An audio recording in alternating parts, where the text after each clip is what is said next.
I'm not, how should I say this?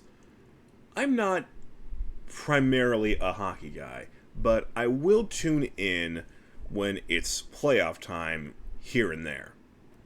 And boy, oh boy, did I pick a nice and unique time to get into hockey this particular season. Now, the first game that I watched of these playoffs was fairly standard fare. Just one team being better than the other team, pretty simply, on home ice to get a nice 3-1 series lead. Nothing too special about it. The second game of this postseason that I watched, not so standard. Let's go ahead and set the stage. I'm not going to make any of these pictures move due to, of course, our fair and just copyright overlords, but I will provide a link in the description to the highlight video if you'd like. This game is between the Vancouver Canucks and the Nashville Predators at Nashville. Predators are going into the third period with a slim 2-1 lead, and they badly want to win this game because that would even up the series. If they lose, Vancouver takes a 3-1 series lead. I do want to direct your attention to one thing real quick. The 4-on-4 you see there, because there is a little kerfuffle at the very last couple of seconds of the second period, as is common in most hockey games. So that means that each side is down a man, and that also means that the volatility for what might happen goes up a bit. As Nashville would make highly self-evident by scoring a goal on the very first shot of the third period, just 12 seconds in, to make it a little bit of breathing room with a 3-1 lead. You see how Vancouver has a total of 13 shots in the game so far? Let's fast forward 16 whole minutes and they're up to a whopping 16 shots. It almost seems like they're not even trying. I mean, being able to only connect 3 shots in 16 minutes of playoff hockey just seems awfully low. Again, hockey is not my main sport, so if that's common, I don't know, but must have been a tremendous defensive effort by Nashville. Things are very calm indeed in home stadium. You can also see Nashville got 9 more shots in, none of them went in, but they are clearly the better team right now. Which means now that with just under 3 minutes to play, it's time for Vancouver to go empty net. Now, I did play NHL 2K7 for the PlayStation 2, and honestly, to this day, it's probably the most well-made sports video game that I've played so far. So I am aware of at least how empty netting works, in case you didn't know. Basically, the idea is you pull your own goalie out of the ice because you're already behind with a couple of minutes to go, and in compensation for that, you get an extra attacker to increase your chances of scoring, because if they happen to score on your empty net, it's not that big of a deal, you were losing anyway. Well, with 2 minutes and 47 seconds left in the game, I show off my innate talent to screenshot people in the middle of blinking, and more importantly, the Vancouver Canucks score the first of the 2 goals that they need. This is then followed up at the 1 minute and 59 second mark with a shot by Nashville that just doinks off of the post of the empty net. If that puck goes in, the game's basically done and dusted. But because it was 1 inch off, the fans are now treated to 2 more whole minutes of stress. And this is what makes hockey so interesting. The time just keeps going down and down and down until now we're under 10 seconds, but as long as Vancouver has the puck in the offensive zone and there's that extra attacker, you can't count your chickens just yet.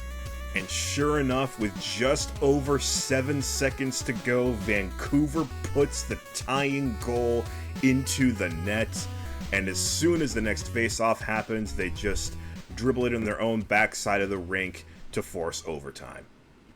And then during the break between the third period and the overtime period, the Canucks were like, hey, you guys remember how the Predators opened up the third period by scoring a goal on their very first shot? What if we tried that? Yep. They did it. Took them all of 62 seconds. Two side notes about that. Number one, a little bit less pertinent, but just congratulations to Brock Boeser, because those 3 regulation goals by the Canucks were all him. He absolutely carried them. He had 8 shots on goal out of the 20 that they ended up having, counting the overtime goal. So he was absolutely fantastic that night. Elias Lindholm obviously getting the one in overtime. And second, and more pertinent, yeah, 19 shots on goal, well, 20 with the overtime one. Yeah, remember how they were 16 shots on goal with 3.5 minutes to go? Yeah. Nashville gave up goals on 3 out of 4 shots to end the game. Where I'm from, which by the way was originally San Diego, California, we call that chargering. Oh hey, the Nashville Predators uniforms are primarily yellow and blue. What are the odds?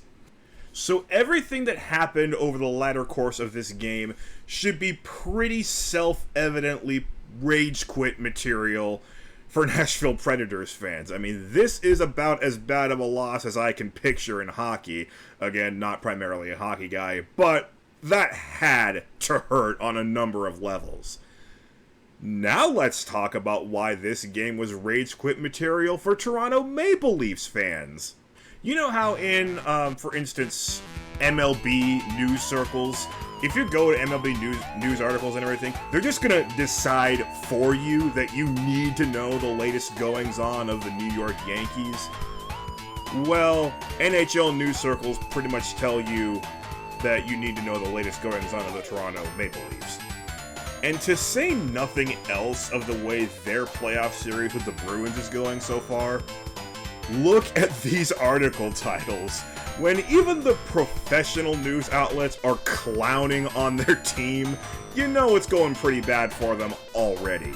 Now, I gotta be honest, my hockey fix comes from one source, Steve Dangle on YouTube, a, how shall I say, passionate fan of the Toronto Maple Leafs, if these 4 thumbnails do not tell you that by themselves. Also, you've got to love how the Game 1 and the Game 4 are practically exactly the same face. The point being, I can kind of see inside the issues with that particular hockey team through him, through his eyes as a passionate fan who knows way more about the game than I do. And I have learned through his various screams that among the many reasons why the Maple Leafs are losing to the Bruins currently, goaltender Ilya Samsonov is in horrific form right now, especially for being a veteran goalie in the National Hockey League. Do you know who the goalkeeper was for the Vancouver Canucks in Game 4? The guy who stopped 27 out of 30 shots on goal, including the last 9 in a row in the third period after that first one went through? His name is Arturs Silovs. Just some kid from Latvia who was pulled directly out of Vancouver's minor league affiliate because the rest of their goalies are all banged up. As a completely unbiased observer, I can say, congratulations, dude, you did real good out there for your first time. If I were a Maple Leafs fan, however, I'd be looking at that kid and I'd be saying, if that rando could do it, why couldn't Samsonov? Oh, but wait, that's not all. You know what the Maple Leafs did specifically on Game 4? With 3.5 minutes to go, they put out the fourth line. While down 3-1, I might add. In other words, exactly the time Vancouver started their run is when Toronto just gave up. They stopped trying.